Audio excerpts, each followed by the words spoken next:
This is Justin Barrick with Interstate Garage Doors, and you're listening to the Tracks and Tackle podcast. Hey friends, this is Chris from 3B Outdoors Club. You may know me and Lee from various social media outlets, get-togethers, teaching events, and of course now the Tracks and Tackle podcast. We'd like to invite each and every one of you listening to come along for the ride and join 3B Outdoors. Share your traditions with us, and let's create some new ones to share as well. You can find, like, and follow us on Instagram and Facebook. Thanks for your time. Get outdoors.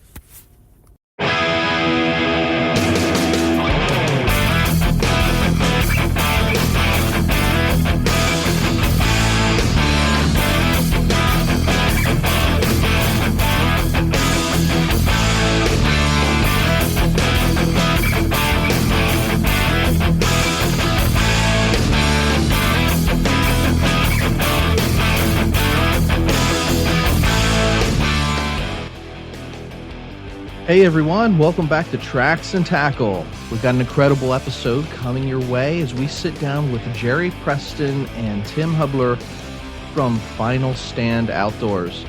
These guys don't just hunt, they live and breathe the outdoors, and their brand is built on a message that goes far beyond the hunt. Never give up.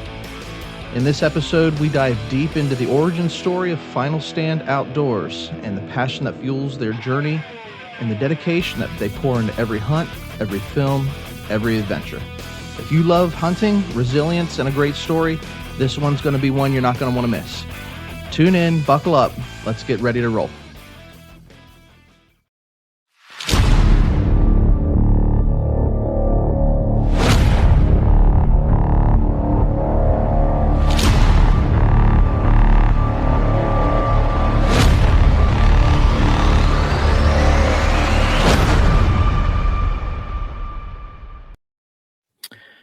Hey, hunting family. Welcome back to Tracks and Tackle. This is the podcast where we discuss everything outdoors, and we got a fun one for you tonight.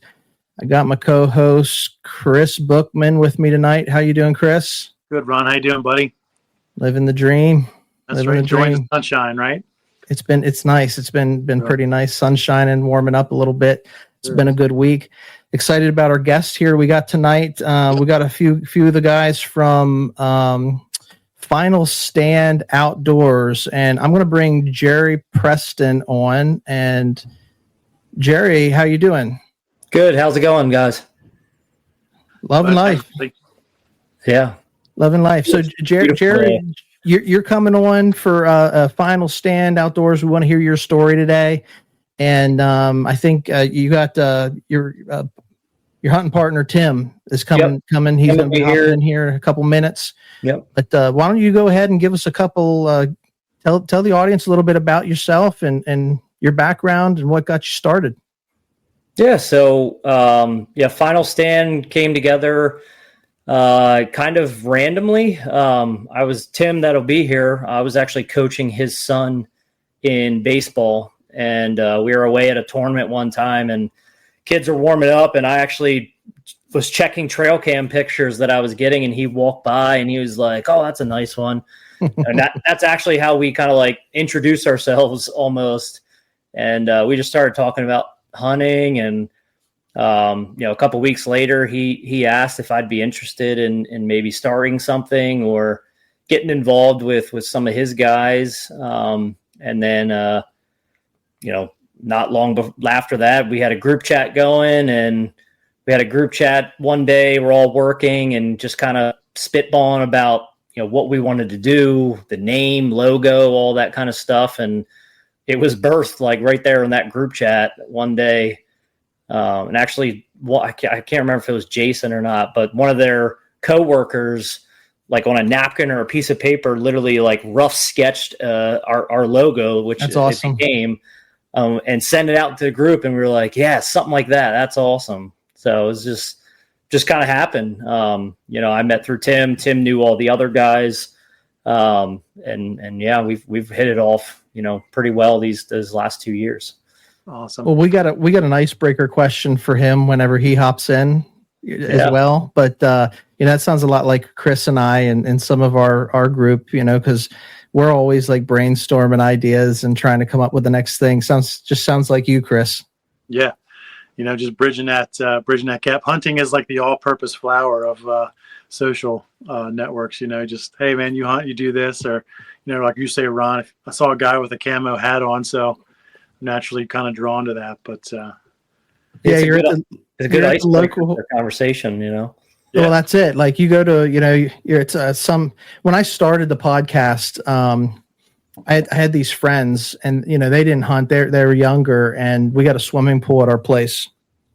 And, the podcast was new. I was looking for guests, and I was just sort of like bringing in anybody that wanted to sit and talk hunting. And we had like a birthday party for my friends. It was like their baby's like first birthday, but they wanted to have a pool party for all the kids and everything.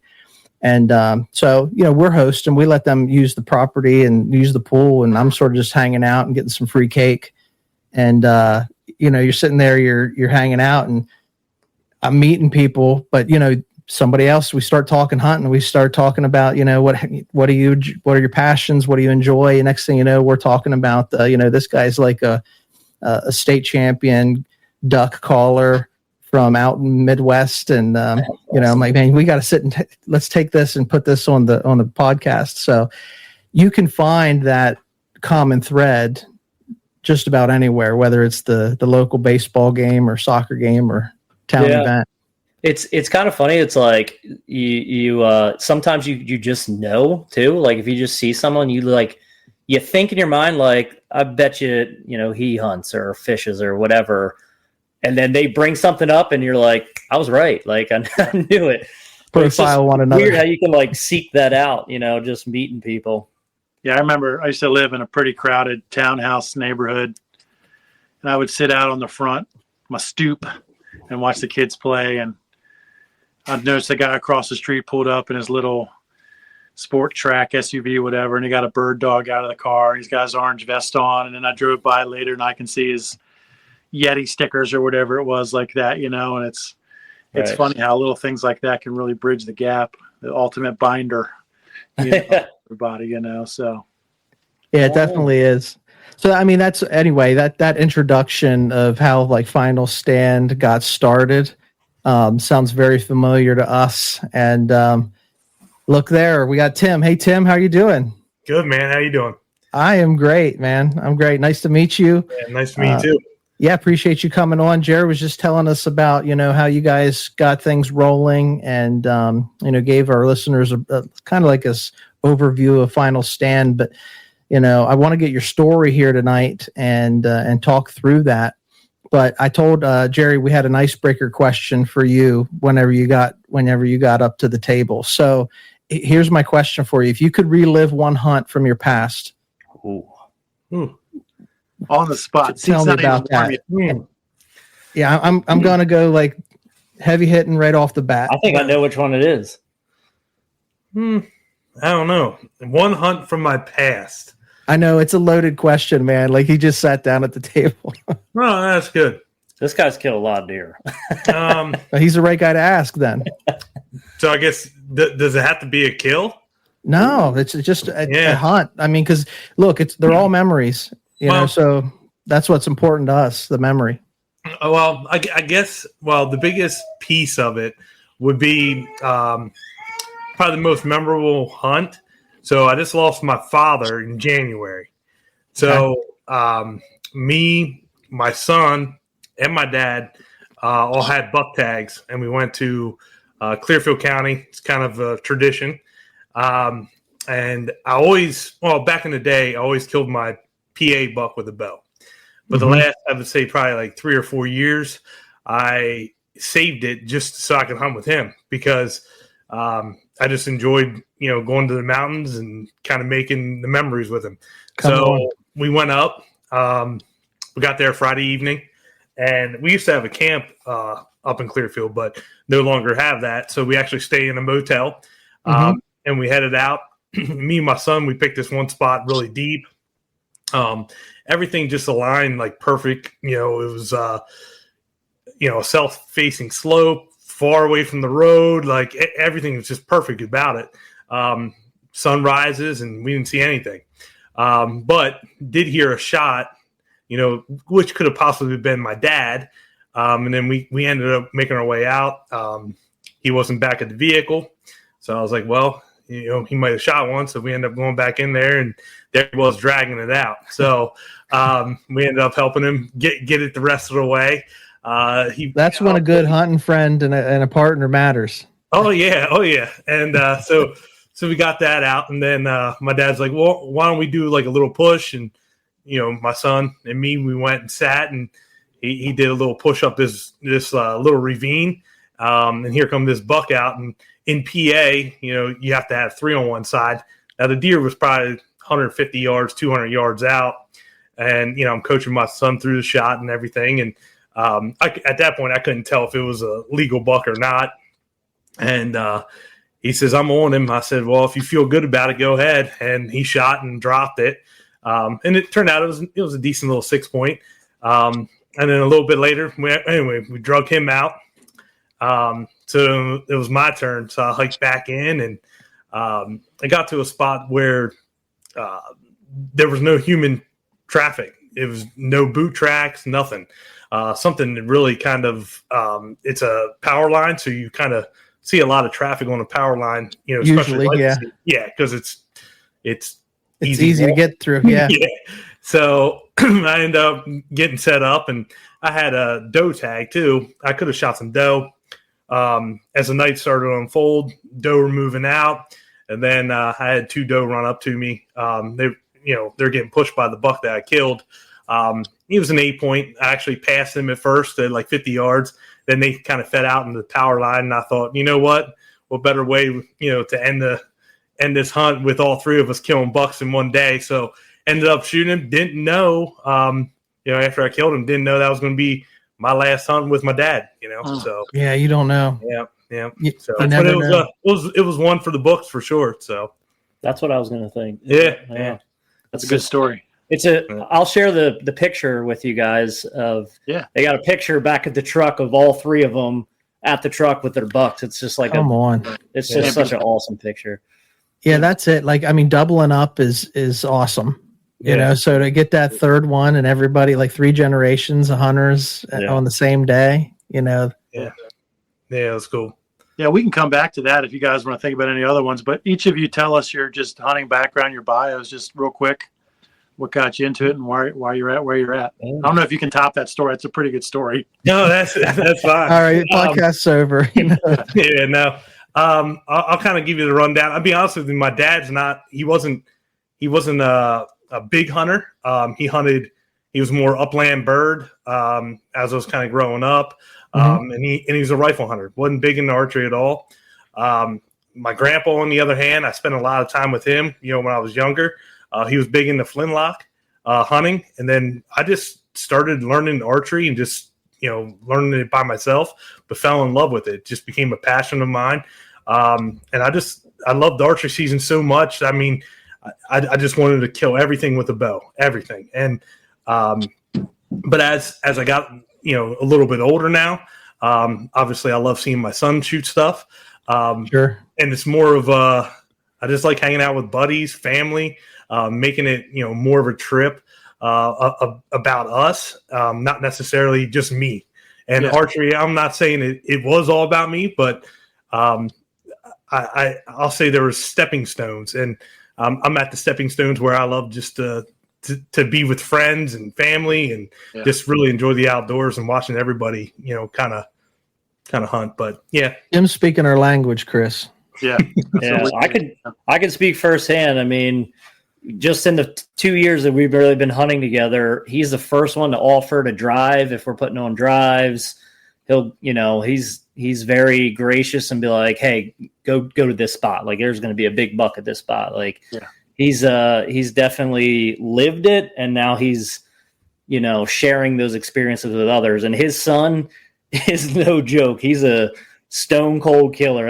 That boy, he puts down some deer every single year, and that's awesome. He's got a good head on his shoulder. So he had a good dad, good grandpa too. Yeah. What about you, Jack? What's your background, bro? So my dad was a big hunter, mostly big fishing. That's what really got me in the outdoors. When my dad and my mom split, we were always fishing every weekend. It seemed like when I was with my dad. So that was like my gateway. And then when I was of age, we got the old permit test and everything. Got my first 20 gauge shotgun, and then the rest is history. Just anytime I was with my dad, we were hunting, fishing, hiking, something outside. And then my grandparents have some property down on the Eastern Shore. So in the summers, I basically grew up on the Eastern Shore, crabbing, fishing, like constantly. Yeah. So that just really kind of opened. And I think when I graduated high school and like into college, kind of got out of the outdoors for quite a while. Life taking over and girlfriends and partying and trying to be a cool kid, I guess. And when my dad passed away, it was kind of like my gateway back into the outdoors. It's kind of like how I connect with him. And ever since then, man, I just, it's like, when you introduce someone into like archery hunting or, whatever hunting you're into for that first time, and they got like a taste and just like, they get that fever. Like that's what happened to me. It was just like a full takeover. It's just become such a passion, and I'm starting to get to like Tim's phase where like I've had a lot of great success, especially in the last couple of years, but like I'm having more fun almost getting other people, their dream hunts, their trophies. Yeah. My buddy Dan, it's always been a dream of mine from like my best friends, like one of my best friends, to hunt with me. And 2 years ago, he was like, I'm going to come hunting with you this year. So his grandparents have like 40 acres or something. And I was like, all right, well, we'll set up. And he was only interested in rifle hunting, but I made it like a point, like I'm getting him a deer this year. And so we scouted, did the whole thing, and we went out that first day, and he ended up shooting 2 deer within like 5 minutes of each other, sitting in the stand for 20 minutes. That's awesome. And I was more jacked up for his 2 deer that he shot than any deer that I can remember. I was shaking. Like I was more excited than he was. It was just something about it. It was just different. But yeah. We're trying to, with 3B, that we're just a club, but I just told this to Ron. We actually have a club within the club for duck hunting called First Drake, and that's our thing. Is like, I want you to come out. I want you to get your first bird with us. That's all. That's almost like I'm almost selfish with. I want you to get it with me, and Right. we have stickers and hats that we give out, and we got a flag for pictures and stuff. But especially kids, man. I mean, there's just nothing cooler than that, than getting them hooked on it and just them out, So I was at the Clearfield show this weekend, right? And that's my favorite part of that whole show is talking with the kids and them sharing stories and showing me pictures of their first buck they got last year or something like that. Like there's just something about that, man. It's so rewarding. Yeah. We talk about it all the time. There's that coming of age when you're a young man or young woman, and you harvest the animal. I know Chris loves the term harvesting, and a deer, but you get yourself your kill, and the guys surround you at camp or around the bed of the pickup or whatever, and you're telling the stories, and it's like it's really a rite of passage. Like you belong to something. Yeah. As the young person coming of age, that happens, and you don't have to be young either. Like a lot of people start later in life. Yeah. And I'm just sitting here thinking when you said, Tim, about like, there's kind of like different phases. When I was young, I wanted to go out and I wanted to kill deer, or I wanted to catch fish or whatever my target game was. But as you grow and as you get a little bit of success under your belt, and by no means am I an expert hunter, but I've had some success. And so I take a little bit more joy. I get pumped for my hunting buddies to be successful too, just like you're talking about. And it's like bow hunting versus rifle hunting. I got buddies that want to rifle hunt because they want to kill deer. I want to bow hunt because I want a little bit more. I know it's going to be harder, Yeah. And so like, there's just like these varying levels, but it doesn't matter. Like one's not more important than the other. It's just wherever you're at, hunt your hunt. Mm-hmm. Yep. it pulls you in no matter what. Yeah. Right. There's always a running joke, people that start in rifle hunting, because they did with their dad, or it was a tradition of the family. And then, they'll make a post on Facebook or Instagram or something, and be like, I'm going to get into archery. And everyone will be like, there goes your checkbook. There goes your, you better get rid of your girlfriend. There, yeah, because it's true. Just something. We say about, you were talking about, both of you shared stories about your dad. And, we talk a lot about the importance of a mentor getting you into the sport. One of the questions that we had prepared was, just stating the fact that hunting is a personal sport. Like it's a personal experience. And so like, talk to me about that drive. Like what drives you guys to keep going? Because once you do achieve certain success in certain areas, can you elaborate on, it doesn't get old, right? And I think anybody in our audience and certainly those that follow you understand that, like there's always a next challenge. Yeah. I think for me personally it's just like each hunt is something different. Like it's not a routine, like 9-to-5 job and kind of thing. Like each hunt is unique. There's something different about the hunt. And for me, and my wife will laugh when she hears this, but like hunting to me is my church, for anyone that's, faith and Christian based. Like I don't go to a brick and mortar as much as I'd like to anymore. But I use that time to be humble and be quiet and just take in, that moment. And whether that's a deer in front of me, a squirrel that's driving me nuts, or it's pitch dark and just quiet. Like I just use that time to just reflect. It's funny, we were talking earlier about, kind of getting prepped for a self-film hunt, but like that first dark morning time, like that's me time. That's what, but then like each hunt is just so unique, and like you learn different things, and like playing the wind and like learning about scent control and learning about shot placement. And I think like something that's not talked about, but it is like ethics of hunting. Like what's a good shot versus not a good shot. And it's not that it's about ethics. It's about like, to be more successful. What's a good shot, right? Is like, the track that I had this year on my Nebraska deer, what I thought was a perfect shot, but tracked the buck for over 1.5 miles, so it's like, having the camera there to be able to watch that back or whatever, you just learn so much. Like hunting with him and hunting with the rest of the guys from the team, like they've had different experiences and they've seen different things. So it's just like, it's this constant learning thing for me. And that's just who I am as a person. Yeah. If you ask anyone in my like business life, like they'll just tell you like Jerry's a sponge. Like he was going to be the president one day. Cause I just like learning and just building and building. I think that's what it is for me, is in hunting, is just like, just that next thing. Like what's that next thing that I can improve upon or learn or teach someone? I think that's what drives me personally. And there's always somebody out there that's going to know more. Oh yeah. It's been there. Like I can only take you down the road as far as I've gone myself. Right. So there are things that I can't teach you because I've not gone there myself yet, but somebody has. Yeah. Right. It's funny, every year we go to Nebraska and there's these couple guys from Florida we always see there. And this one guy, he's an older guy, doesn't wear camo, half the time's just wearing some plaid or whatever. And he kills a monster buck every single year. Yeah. And we always joke and we laugh and be like, man, that guy, he's figured it out. Like he knows everything.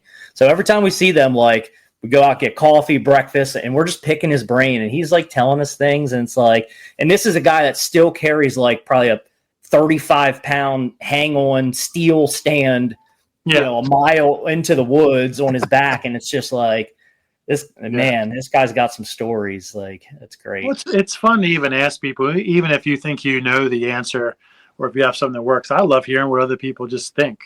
Yeah. I love hearing, their experiences and stuff. So, to piggyback off some of that stuff, tell us about what drives your team, family and faith, and, what's the mission that you guys really have for Final Stand. Sure. I think really the Final Stand piece is truthfully just the drive and kind of dedication that we put into it, and really teaching everyone, don't give up. right? And that was our kind of our motto from the beginning. And, when Jared talks about, challenging and, we challenge ourselves. There's hunts that I've been on that I do. There's a good portion that I want to give up, and you get in, you're beat, you're worn out. Things aren't working out the way you wanted to. And you want to, but we chose the name Final Stand because I'll say that each and every one of the team members on there, we don't give up. From public land, which a lot of us hunt, makes it a little more challenging. It's a little more fulfilling for myself anyway, because I know anyone can pull these tags, anyone can go after what we're going after, and to be successful, it's obviously I'll say an achievement for us. And then, just putting it on video, it's tough self-filming. And I don't each and every one of you guys, I'm sure, if you tried it, you do it.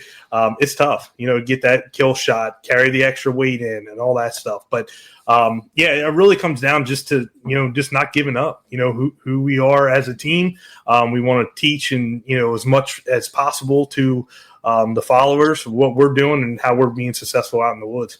Yeah, and the hourglass piece, like in our logo, is pretty important to us because, like, kind of what Tim was saying is like, we're out there grinding, like, to the very last second, the last day, the last, moment of any hunt, trip, opportunity.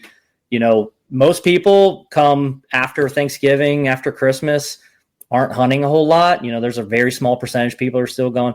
We're just getting started with putting on drives with all of our friends. We're grinding hard until literally that last day. Even a couple of us in the primitive seasons, like it's a final grind, like literally till the end. So it's just, the time it's always ticking, but we're seeing that hourglass like all the way to the very end. But utilizing every moment of the season that is allotted to you. Yeah. I mean, I'm sitting here, I'm thinking, so I roll up questions and I take notes, as you guys are talking and stuff. I got so many things that I want to talk about deer driving and antler restrictions. I grew up driving for, we pushed deer a lot.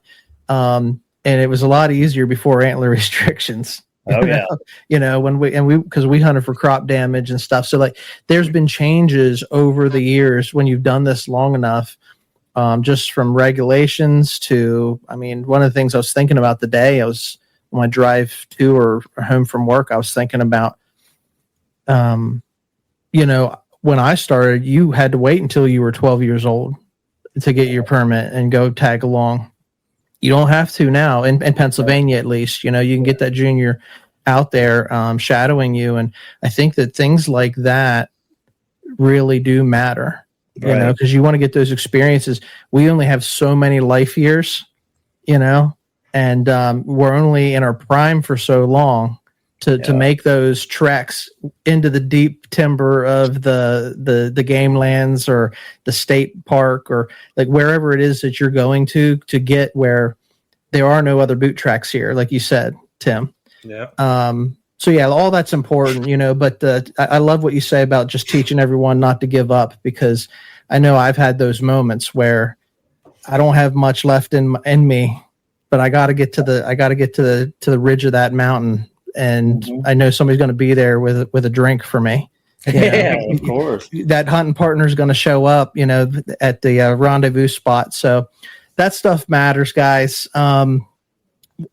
From a Final Stand perspective, and I love the terminology of your name, like where do you guys want to go? Like, where do you guys see yourselves 5 years from now? Like, do you have a directional compass of where you'd like to see yourselves?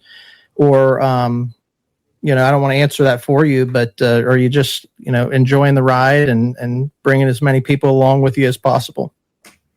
I think that's fair. We're really just about growth in general. We don't have there's not a number or anything that's really associated. We're not measuring ourselves with KPIs or anything. It's just about like growing us as individuals, growing the team. His son is getting involved. Jason's son out in Kansas is starting to get involved. So it's like we're almost rebuilding within the team as well. But like, we talk about drives and like, we have like such a cool group of guys that we do drives with every single year. And like that's what we want, is just like that brotherhood. Like, that's what I kind of grew up with seeing, is like my dad had all of his buddies and whatnot, and they would hunt and fish together. And so like, that's what this is supposed to be about, is like what we're doing right now is let's have some conversation, talk about hunting. So it's just like, it's growing. And it's, for me, I know it is really important. I know for the other guys, it's important too, but we kind of talked about this earlier. It's like through our videos, like we're sharing, like we're being transparent to the truth. Yep. If we, you see a bad hit or a bad shot, I mean, we're not trying to edit that out or only show the good stuff. Like, we want to share the journey, because as everyone knows, you don't just go out one day, shoot a deer, and then you're done. Like, you've put in 10, 15, however many hunts before, after, whatever, you're grinding. And there's a lot of good and bad things that happen along the way. And like, we want to share that with everyone. We want to share those journeys and that what you have to go through, what you endure, because that end product is pretty rewarding when you get there and you get to share that with your buddies. Yeah. I don't know if you add anything to that, but Yeah. The harder the journey, the more you appreciate the destination. Yeah. I mean, that's what memories are built from. You're speaking our language the whole time. I mean, we're about traditions, and Ron and I are from two different groups. We just met how we met with you guys. We just met started talking, and hey man, we're into the same stuff, but the brotherhood of that, and right. What you said before, Tim, I mean, I'm the same way, dude. Like, it's hard sometimes because I do feed my family with deer. Mm-hmm. But if I hear one of my nephews or my brothers shoot, I'm like, you need help? I got you, dude. Yeah. Yep. And I said this before too, I have a nephew that, and I don't mind saying, I won't be crude when I say it, but his dad was not a good dad. So me and my brothers helped raise him and teach him how to be a man. He hunts, and his success is my success. Right. Makes sense. So, I get excited for him. He killed a really pretty buck this year. I've talked about it a couple of times on the show, posted pictures. Not a monster, not knocking him. Wasn't a monster, just a really pretty 8-point. And it was just such an awesome experience with him. And he's almost 30. He's 30 years old. He's not a kid, but just to share that with him. So you guys you're speaking our language there. But, piggyback off that, what's some traditions? I know you guys talked about drives. What traditions and stuff are you guys trying to instill with all of this? Well, you want us to talk about our traditions that we have currently, or whatever? Yeah. So, I don't know. Tradition wise, we have a drive season, late season. So each year, Maryland does a late season drive, and it's something that we don't ever miss out on. It's a great drive, and it turned into actually Sika deer hunting. It first started out probably, I would say, back in 2011, 2012, with just a bunch of buddies, Alex, Crizzy, that's from the channel as well. Me and him just started driving the eastern shore of Maryland and just really pushing deer. And then it's kind of slowly just evolved into Sika deer hunting and kind of going after that whole piece. But so that's like one tradition. But we start bow drives on Thanksgiving Day. Yep. It's Thanksgiving morning. Thanksgiving morning, we're out, guaranteed 20 deep, and we're going somewhere. And something's going to get harvested. And everyone starts to teeter out. Someone's got dinner an hour and a half away, whatever. But everyone's there. This year it was pouring down, raining on Thanksgiving morning, and we were still out. And it was cool. It was fun. It was a good time. Yep. That's the passion that drives you. Yeah, it's fun to instill that stuff. That stuff. I grew up in Maryland. I moved across the border now, so most of my deer hunting, all of my deer hunting is in Maryland. But I didn't grow up with like hunt camps and that sort of thing. So it's really cool to hear other people do that, and I'm trying to do that now and get people together and just do it, man. I was talking to a guy today. I said, just do it. Just go out and do it. Just put your name on something and just go have a good time, man. Yeah. Because we think about stuff like we have objectives or we have dreams, but so many people never walk through or cross the threshold. You talked about, Jerry, about, the outdoors is like church, right? Most outdoors, men and women both alike,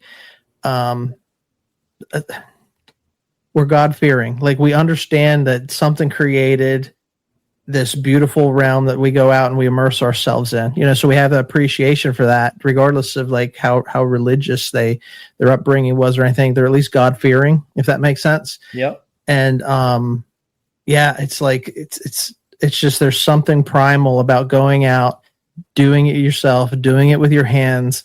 And then if you're doing it with someone else, like you guys, you're hunting together, you're making that memory, you have that story to share with your sons and the next generation of guys that you're building up. And so like those traditional things, I don't want to speak for Chris, but in my conversations with him, like that stuff really, it matters, like, because that's what we carry close to us. Yeah. It's funny. I was listening to a podcast like a couple weeks ago.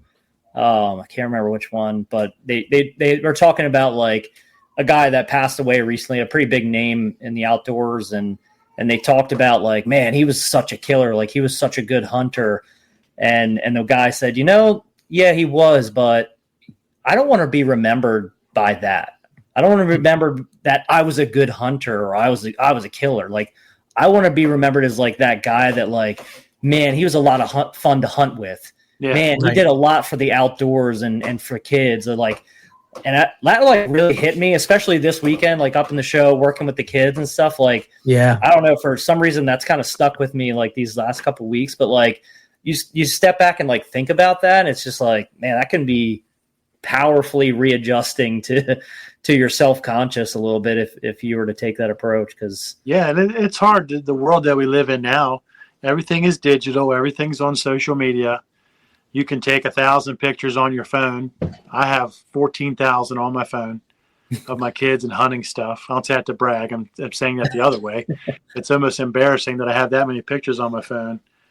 They're never going to see anything. I have to go back and scroll through them. I just spent $50 on, was it Walmart or Amazon, just printing pictures out when we go through photo books. But I'm the same way. I want my kids to remember how much fun we had. Memories of them sitting out there eating snacks. I don't even take that many actually hunting pictures. We're out there, cracking open. Snacks are important. Well, the snacks are important, yes. But I'm convinced I didn't have a good hunting year this year because I started the keto and carnivore diet. So I stopped eating Pop-Tarts. And that was your problem. Ruined my year. So that's your lucky crux there. Yeah. Yeah. But it's, with pictures and stuff and trying to build a memory and stuff like that, it's hard because everything we have either put online or it goes in your phone and never sees the light of day. Right. So, but it's funny because like memories we talk about, it's like this year in Nebraska, I had probably like the most challenging hunt mentally and physically, especially mentally. And like, yes, I was successful in the end, but like, my buddy Tim Slap, who's also on the team, we literally text each other at least once a week, and we talk about the track, not about the deer, not about the kill at all, like the track job that we had, and just like that will forever live in my brain, like forever. Yeah. And just like the adversity of it, but also like just him and I battling back and forth. There's like not giving up. Like it's such a memory. Like if we wouldn't have found that deer, like, yes, I would have been upset, but like the fact that we made it as far as we did was just like something in its own. It was just unbelievable. It's so much fun to talk about. And without somebody like driving you on, you guys talk about not quitting, we'll quit on ourselves. Sorry, you hear my dogs barking in the background. We'll quit on ourselves faster than we'll quit on a partner. Oh, absolutely. Mm-hmm. Yep.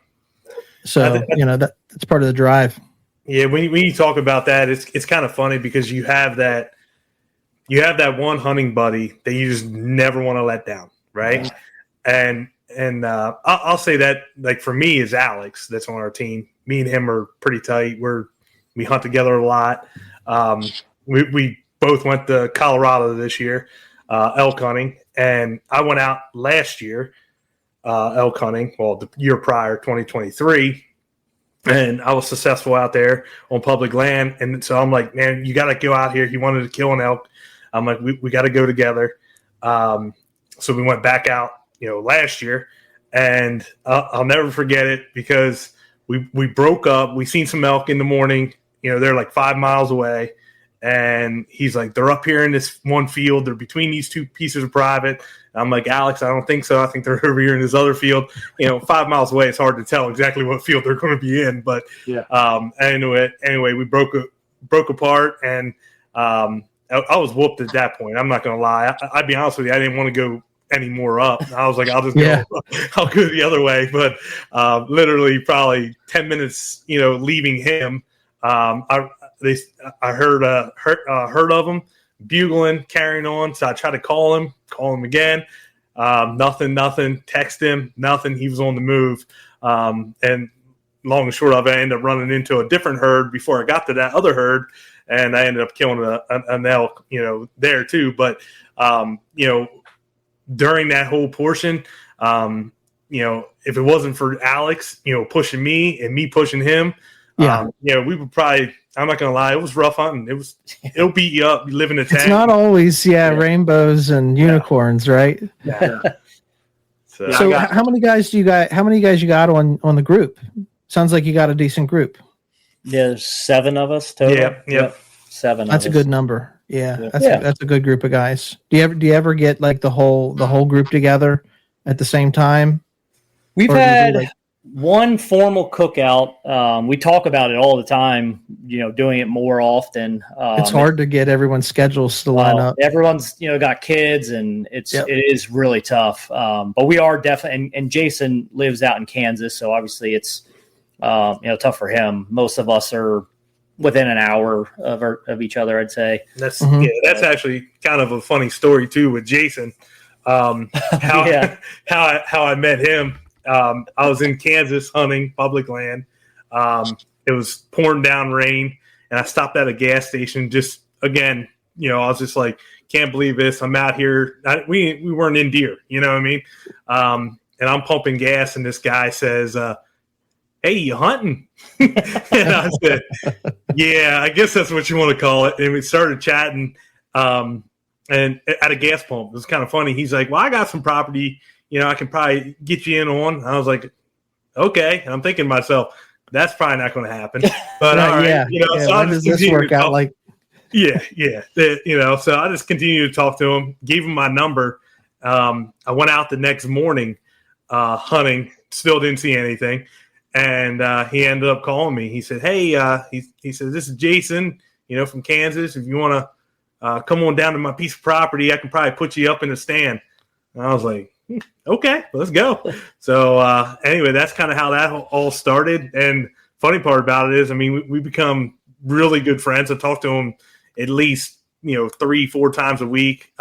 That's awesome. We joke around and say it's we're brothers from other mothers, but we had a family vacation together over the summer last year. We all met and went to the beach and rented a house together, his family and mine. But we just, I don't know, absolutely just have a ton of fun with him, and he's a great guy. He really is. So we were just talking about how you can like run into people. You find one another almost. Yep. Yeah, it's funny. I just, after 10 years, and we were all friends and we all worked together at some point, but the 3 guys that started 3B, that's what it stands for. We actually just did after 10 years, our first hunt together this past October. Oh, I've really? hunted each of them separately, and they've hunted with each other, but all of us together finally lined up this last October. So you can't beat that kind of stuff. That's just the coolest. That's cool. Even the one cookout that we had, this past fall, summer. Yep. We had a blast. Like, it was just so much fun. So like we literally talk about it at least once a month. I feel like that. Hey, let's get together, or let's, grab a couple beers, or let's, cook up some burgers or whatever it is. It's hard to line up, and you don't want to, exclude anyone, but we definitely want to do that more often. You got to be intentional, and that's sort of like with our group. We're spread out all over. Where Chris lives and where I live, and some of the other guys that come on and co-host the show, and we're spread out. Like, sounds like you guys are a little bit, and you just got to be intentional to make time. And sometimes it works out and sometimes it doesn't. But as long as you got each other's back, and you got each other's back, that's part of the story, right? Yeah. There's 2 people that that you could call it like 10 o'clock at night and say, hey, I got a deer, I got blood on a deer, and like they're I need there. help. Like they're coming, you know what I mean? Yeah. That's something special. Heck yeah, it is. Yeah, without a doubt. Here's a question, and I probably got I could talk to you guys for hours because I'm loving your stories.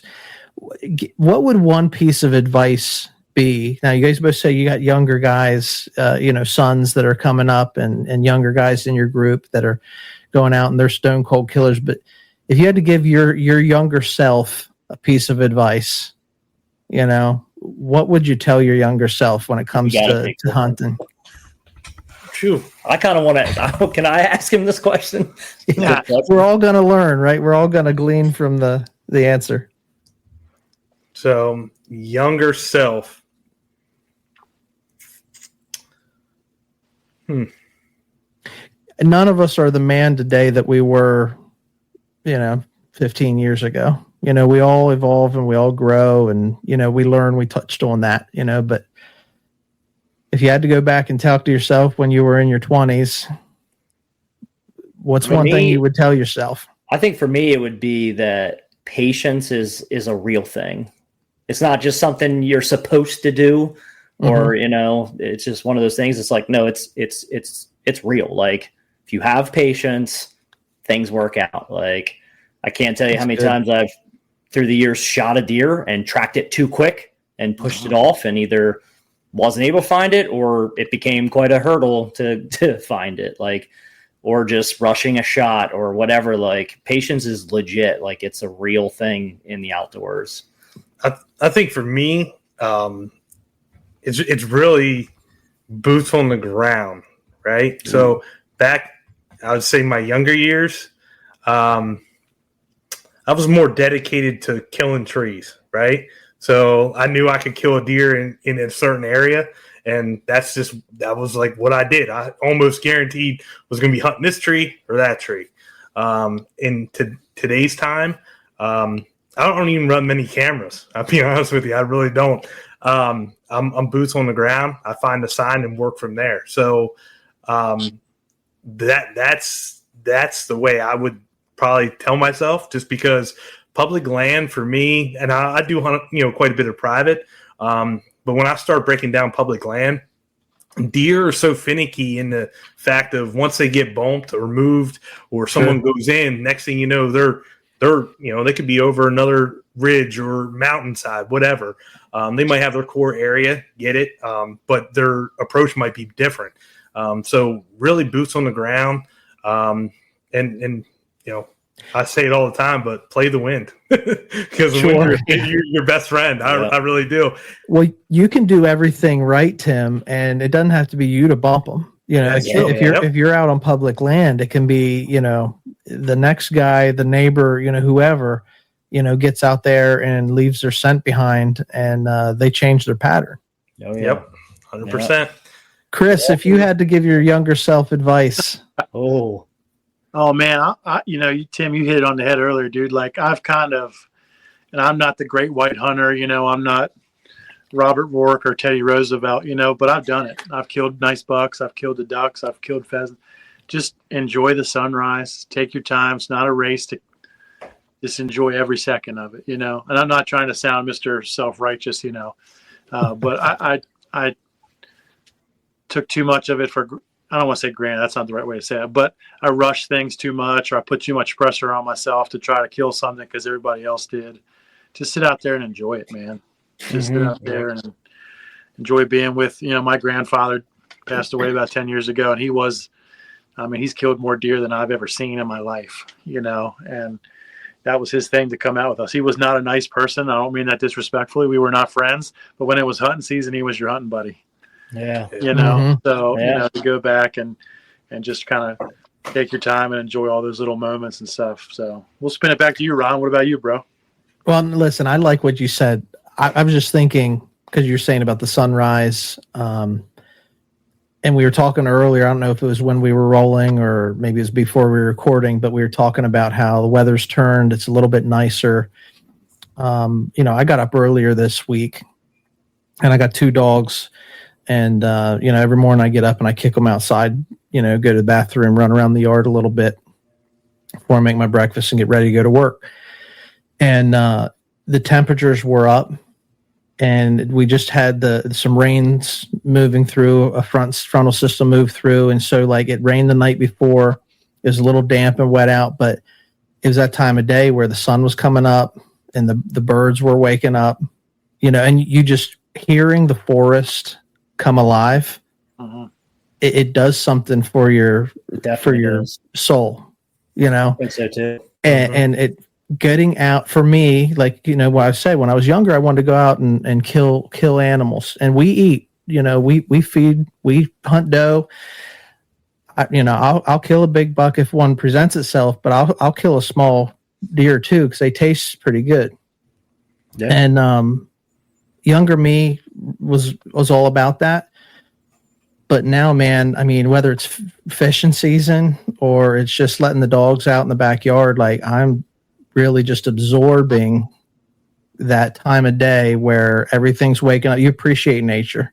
Yeah. Because there's it goes back to that, like understanding the creator and having appreciation for everything. And none of this is by chance, So I don't know if that's advice to myself, but, I take it in. I appreciate it differently now than I did back then. I think it's advice for everyone, honestly. Like if someone could take something away from this is like, every time you're out, just take a moment, just as long, small as it is, just take a moment and just look around. Cause like, you never know what you'll see when you're outdoors. Like I've been tracking deer, bear, whatever. And like, just happened to glance up and then I'm just like, wow, like what a scenery. And it's like, how many times have we missed out on those kind of moments because we're in a tree stand, on our phone, or we're, doing whatever, like, we've probably missed quite a bit.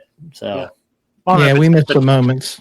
Yeah. I don't know if it's happened to you guys, but I mean, how many times have you been out there and you guys, I've transitioned more into waterfowl hunting the last couple of years, but even deer hunting, after you take the trek into the stand 45 minutes, an hour later, after the sun comes up and everything is settled down, and now it's the time where the birds are coming back. Now the squirrels are moving. I don't know how many times I have noticed another animal, brown hog or a fox or something, and I'm so keen on watching that, and I'll look up and there's a deer. Oh yeah. There's a buck here, and just taking those little moments in, the one stand I hunt on, there's just, for whatever reason, there's bluebirds up there everywhere, awesome. And just watching when the sun comes up and you're just so still up in your stand or your setup, they're landing around you, and it almost gets hokey. That's what you look forward to sometimes more than deer. When are the bluebirds going to show up, or when am I going to see this hawk, or this pretty fox? Whatever. Depends on what you're hunting, but as long as there's action, it can be entertaining. Even squirrels, all us deer hunters. We rely on them a lot sometimes. We'll irritating as it can be. How annoying they are and loud and whatever, but if you ever just take like a minute and just watch squirrels run around and chase each other, and like it's wild. Like it's actually it's very entertaining. I was in a spot earlier this season, and I was covered up in squirrels. Like this section of wood, like they were all over, and there were probably, I'm not exaggerating, there's probably 8 to 10 squirrels, within bow range of the stand I was in, and they were just, it wasn't peaceful, but when the squirrels die down to pay attention, something else might be moving through, but definitely entertaining to watch wildlife, regardless of what it is that's moving through. It's almost, I got a funny story with that, Ron. I mean, my grandfather, old farm dude, went to school to 6th grade, grew up in the Depression. Again, not always the nicest guy, but when you'd hunt with him, he knew the farm that he farmed so well, and it was not a big tract of woods. He said, when the squirrels make this noise, there's a deer coming, because they hate them here because there's limited trees and they're going to eat the acorns. Right. And I can still hear to this day. And every time, whether it was a fluke or coincidence, every time those squirrels would start chirping and barking, here comes a deer of some sort. But, that's wild. Yeah, certain animals will do that for sure. And that's like learning to read the land. Yeah. Like blue jays. There's always like a thing with blue jays. That's what I was thinking. They'll call they out. Vocal. Yeah. I get vocal. Well, listen, guys, I think like my takeaway, I mean, there's so much here we could get into. I think what I'd love to do is have you guys come back sometime. We'll be respectful of your time this evening, but I'd love to have you guys come back. Once I told Tim, whenever he hopped on, like once you're in, you can't get out. You're connected to our audience and our hunting family. So, really appreciate you guys taking the time. My takeaway is, when you were talking about the hourglass in your logo, and you don't know how much time you got, so you got to make the most of it. And I really dig that message, and so that's my takeaway. But from you guys, are there any lasting words that you want to share to the audience tonight? I don't know. I mean, biggest thing for me is, keep on grinding. And that goes for everybody. Challenge yourself, and that's what I do every year. I think any hunter right now is looking for the future of what they're going to, their fall is going to be like this upcoming year, whether they're putting in points or trying to draw, a tag. Go after it and be adventurous, because there's nothing better than flipping over to that next stone, per se state and going after, the next animal that's maybe on your list, or taking it with a different weapon or whatever it may be, but just keep on grinding and don't give up. And there's, YouTube, whatever it may be. There's a ton of information out there that's just so helpful. And there's nothing more than I like, to do is some online scouting. So OnX has been probably my best friend since it ever came out, and just take down different pieces of property and say, I want to go there and just figure it out how you get there. So, everyone just keep on grinding. That's just the biggest thing I can say. Appreciate it. Jerry? Yeah, I'm just, biggest thing again is, keep grinding. Check us out on YouTube or socials, of course. We just started launching our turkey series. So our first turkey hunt, Jason Gann's son, Coop, got on his first bird this past year.